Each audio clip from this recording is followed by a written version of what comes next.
మనం విజువల్స్‌లో చూసుకోవచ్చు. ఏదైతే మీరు స్కూల్ చూస్తా ఉన్నారో మేధా హై స్కూల్ నర్సరీ టు 10థ్ క్లాస్ అనే ఈ స్కూల్ ఏదైతే ఉందో గత కొంతకాలంగా రన్ చేయడం లేదు. అంటే మూతపడిన స్థితిలో ఉంది. సో, బయట ముసుగులో ఏదైతే ఈ స్కూల్ నడిపిస్తున్న డైరెక్టర్, ప్రిన్సిపల్, యజమాని ఎవరైతే ఉన్నారో ఆ వ్యక్తి ఈ స్కూల్ ఆ బోర్డ్ కూడా తీసేయలేదు. ఏదైతే స్కూల్ నడవడం లేదు అంటే ఆబ్వియస్‌గా ఇవన్నీ కూడా రిమూవ్ చేస్తా ఉంటారు. సో, ఇవేవి చేయకుండా జయప్రకాష్ గౌడ్ అనే ఈ వ్యక్తి కంటిన్యూస్‌గా ఈ స్కూల్‌లో అతను మనం చూసుకోవచ్చు. ఏదైతే మేధా హై స్కూల్ మనం ఒకసారి స్కూల్ లోపలికి వెళ్దాం.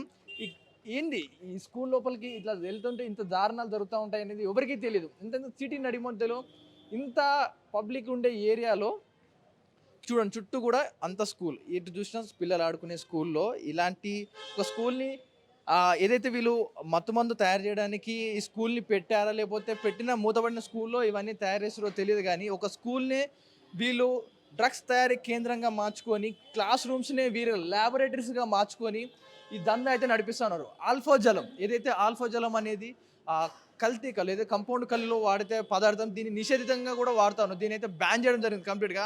ఒక 1 గ్రామ్ అయితే ఏదైతే మనం ఈ ఆల్మోస్ట్ ఈ సైజు ఇంత గ్రామ్‌లో ఉన్న ఆల్ఫాజలంని దాదాపు 1000 లీటర్లకు పైగా కల్లు తయారు చేయొచ్చు. అంత పవర్‌ఫుల్ మత్తుమందు అది. సో, అలాంటి దాన్ని ఈళ్ళు తయారు చేస్తా ఉన్నారు ఇక్కడ కేంద్రంలో. సో, ఈ ఆల్ఫాజమ్ తయారీ కేంద్రంగా దీన్ని మార్చుకోవడం జరిగింది స్కూల్‌నంతా కూడా. సో, మనం